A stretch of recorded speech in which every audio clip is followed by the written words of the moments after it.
Yohanes 14 ayat 15 sampai 18. Jikalau kamu mengasihi aku, kamu akan menuruti segala perintahku. Aku akan minta kepada Bapa dan ia akan memberikan kepadamu seorang penolong yang lain, supaya ia menyertai kamu selama-lamanya, yaitu Roh kebenaran. Dunia tidak dapat menerima dia sebab dunia tidak melihat dia dan tidak mengenal dia. Tetapi kamu mengenal dia sebab ia menyertai kamu dan akan diam di dalam kamu. Aku tidak akan meninggalkan kamu sebagai yatim piatu. Aku datang kembali kepadamu. Roh Kudus sebagai penolong ini menunjukkan penyertaan Allah dalam hidup kita untuk selama-lamanya. Saudara-saudara, Roh Kudus dipanggil sebagai Parakletos, terdiri dari dua kata, yaitu para dan kletos.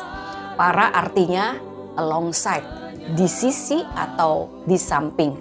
Kletos artinya to call, memanggil.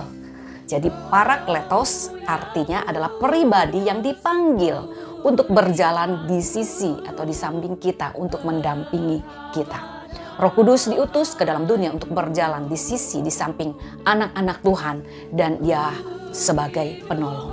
Pribadi yang setiap saat siap sedia menolong dan mendampingi dalam segala kesulitan, memulihkan hati yang terluka, hidup yang menderita, dihiburkan dan dikuatkan. Salah satu peran dari Roh Kudus adalah memulihkan hidup kita.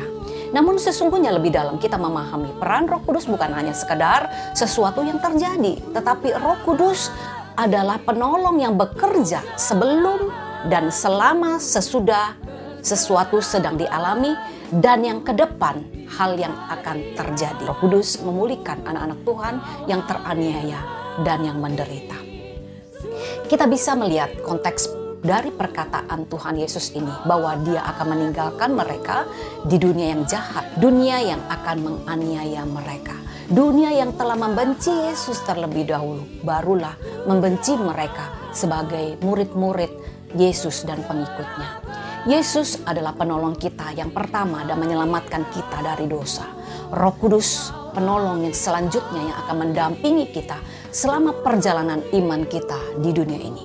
Saudara-saudara, persiapkanlah diri kita untuk peristiwa yang paling buruk yang bisa saja terjadi di depan kita. Namun janganlah takut dan khawatir, Tuhan kita tidak akan meninggalkan kita berjalan sendirian. Tuhan Yesus memanggil umatnya untuk berani dalam menghadapi segala kesulitan, kemalangan, dan permusuhan. Tapi dia memanggil kita dengan penuh keberanian, dengan meletakkan dasar kepercayaan kita yang penuh kepadanya.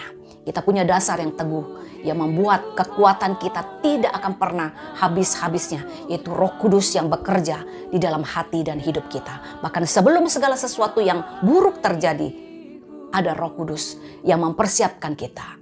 Bersandarlah kepada kekuatan kuasa Roh Kudus.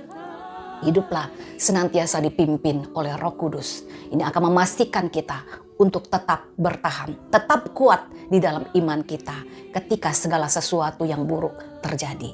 Dia akan memastikan saudara dan saya memerangi setiap pertempuran ini bersama dengan Tuhan. Haleluya. Tuhan Yesus memberkati.